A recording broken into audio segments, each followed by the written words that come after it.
guys, I know I'm set up a little bit early. Just trying to get everything going. We'll see how it goes. Yeah, so, oh yay, Jam and Stamper is live now. Come on, click on my video. Da da da da. Come on, open video. Open Sesame. There we go. Let's see, I can move this. Oh. Let me turn that volume off because you don't want to hear me repeating myself. Let's see.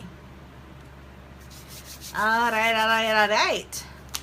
I know we're a little early. This just gives us a little bit of time for people to join us. Can you tell what we're doing today? I'm petting the envelope punch board. Apparently that's what I'm doing today. And drinking a can of Coca-Cola. Please ignore my missing nail polish. I did my nails on Monday and I had so much fun. I did gradient on my nails for the first time. Like, well, I've tried it on my toes before and it didn't work last time. So I tried it on my nails, but one of the nail art ladies I watch, she uses the peel off base coat, so it's easier to take them off and redo them. So I did that, and you know, they made it a couple days, and then I caught something just right. I'm not as good at pushing back my cuticles and everything. So yeah, so the edge was on my cuticle and it caught under something and just flipped right off, and that's the story of the missing polish on my nail.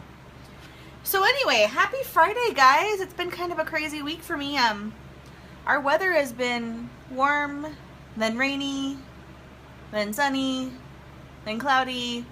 So I've been fighting a migraine off and on this week. So I was super thankful that I filmed my video for you early this week on Tuesday, just because Wednesday I couldn't do much.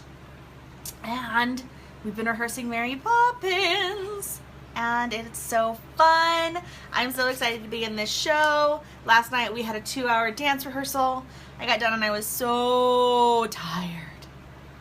I basically went to Maverick, refilled my cup with ice water, and then came home and ate like 3 popsicles to cool off, and then went to bed. But it was a good night. It was fun. This show's going to be so fun. I'm so excited. And if any of you guys are coming to Idaho for the eclipse, you should come see the show. We're closing on Eclipse Day.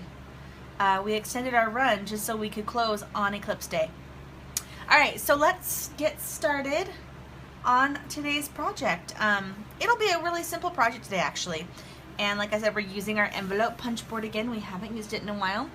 And we're gonna make a popcorn packet to give someone a gift of popcorn. I know that some of you are going back to school soon. One of my friends posted they go back to school in 2 weeks. We go back in, so my husband goes back in about between 2 and 3 weeks, and I go back in about a month. So time is getting short, so it's almost time for teacher gifts again. So we're gonna make a popcorn packet with our punch board. So I measured the popcorn. Show you how to figure out what we're doing. So I measured the popcorn, and on the grid paper, hi Donna, hi Mama. The popcorn is about 7 inches long. You need about 7 inches by about 4.5 inches wide. So on the punch board, so we actually have a 4.5 by 7. So I have cut a piece of the Designer Series paper. This is the Eastern Beauty, right? Or Eastern Palace, hold on. It's Eastern Palace Suite. This is the Eastern Palace Designer Series paper, okay? So I just have cut a piece, oh, shake my table. I have cut a piece at, according to this, for my 4.5 by 7 inches, I need 9.25 by 9.25. So this piece is cut at 9.25 by 9.25. Okay, so the first thing you need to do with the envelope punch board, after you find what your cut size is, which I have cut, you're going to see where you're going to make your score line, and that is at 3 3/4 inches. So let me find 3 3/4. So you're going to line up the left side, okay, at 3 3/4, and then you punch, and then you use your little scoring tool that comes with this and do a score line. And yes, it doesn't go all the way in, but that's okay because we're going to punch that off. The next time you don't do 3 3/4, you line up your score line. okay, with this little dealio right here, and then you punch and score again. Okay, now we got to line up your score line again, and sometimes it's hard to see it with the busy papers, so line them again. This one should be about 3 3/4 again. Okay, but you are lining up your score line. Okay, and then we're gonna do one more. Line up your score line again. Okay, line it up. Okay, and this is what our paper looks like right now. Now, I'm going to move that off of, move that off there. Turn my board around, and I'm going to round the corners. The opposite side of this is a corner rounder. If you've been watching me for a while, you know for a little while I went crazy with the envelope punch board.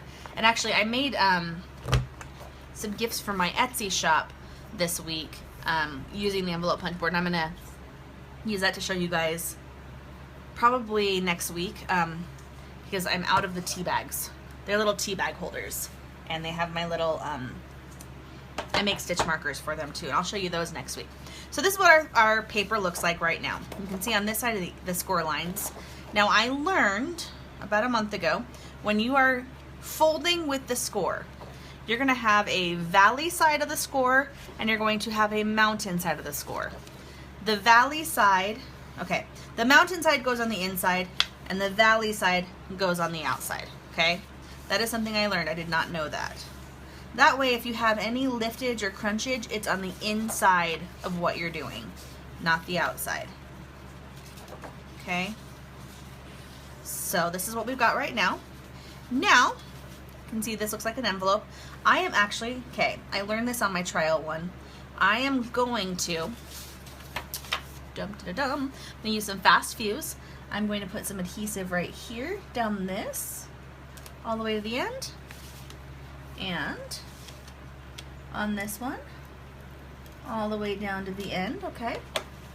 Now I'm gonna let this pop up just a little bit so that we have a little bit of height. Maybe. See if I can make it do what I want it to do. Now you could do this sideways. You could do it long ways, I should say, so that the opening's on top, but I like them on the side. Okay, so that gives it just a little bit of height. So after you add in your popcorn, because we're almost done with this, add in my popcorn.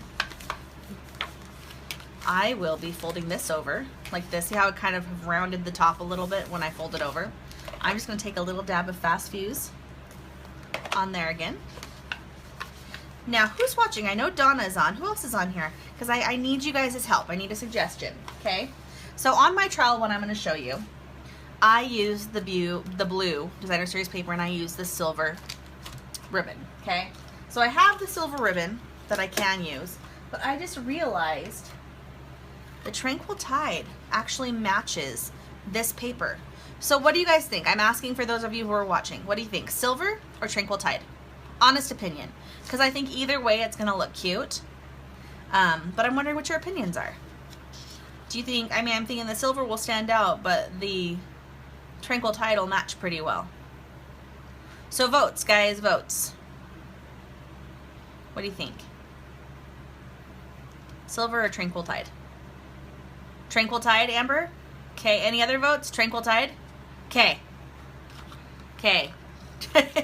I knew what you meant, Amber. Sometimes it's hard to type. My phone has a mind of its own.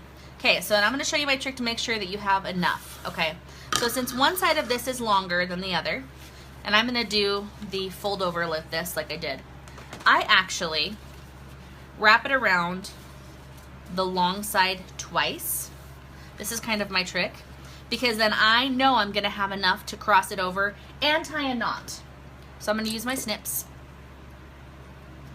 right there.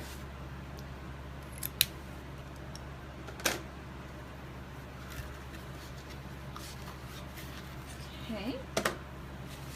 So now I have some weird things I do, so I'm going to show you my little tricks. Oh, my ear is ringing. Okay, so I go down the top first, and then I cross over in the back, which This is totally normal. This is what most people do. And make sure it's flat. Find your flatness. Now I do, show you what I do, because this is how you keep it so it doesn't move, and you can do 2 knots. You can do 1 knot and then add something to it and then do the second knot and you're good. Okay, so I cross it underneath the front ribbon before I tie my first knot. That's just kind of something I started doing when I was younger. And then I tie my first knot over it, and this way you make sure you get a tight enough knot. You see how it's tightening the ribbon? It's actually pulling this ribbon in to make sure it's tight enough to stay on. And then I'm actually going to tie it in 1 more knot. Now you can make it a little bit longer if you want to add a like a little sentiment to it or a card, but for this I was actually just trying to go super simple. Ooh! My hand's not broken. And not add a card to it, so it can go for anyone for any reason, just for the heck of it. And I'm going to trim off one side and the other side just a little bit. It's kind of at an angle. Alright, so that is my popcorn holder made with the envelope punch board. I hope you guys liked it. I know it was super quick and simple today, but sometimes you need to just do simple and quick. You know, sometimes you just need something really fast. You can go into the craft room, throw together to give to someone. And you can put a handmade card with this if you want. You can slide one underneath, just put it on top. Or you can make a little tag for it with the circle framelits, which I have done before. But yeah, you can pretty much do anything. This is super easy. Isn't this super cute? I love it. Thank you, Amber. So yeah, so that's our live video for the day. I know it's super short. I'm actually gonna go dye yarn for the rest of the afternoon. That's my day. My husband is still gone. He won't be back till tomorrow, and my yarn lot came in today, so I will be dyeing yarn for my Etsy shop today. But if you guys have any questions about anything, please let me know. I am here to help. And I hope you guys have a wonderful Friday. And I will see you, if I don't see you sooner, I'll see you on Wednesday for my next video on the YouTube channel. And I'm thinking about doing a YouTube live, because I know some of you only watch me on YouTube. Some of you don't come over to Facebook, and that's fine, you don't Facebook. So I am going to probably try to start doing maybe a YouTube live every week, just to get more interaction with you guys. I'll let you know when I'm going to do it, so you can watch for it, okay? So I hope you guys, have a wonderful Friday, and I will see you on the flip side.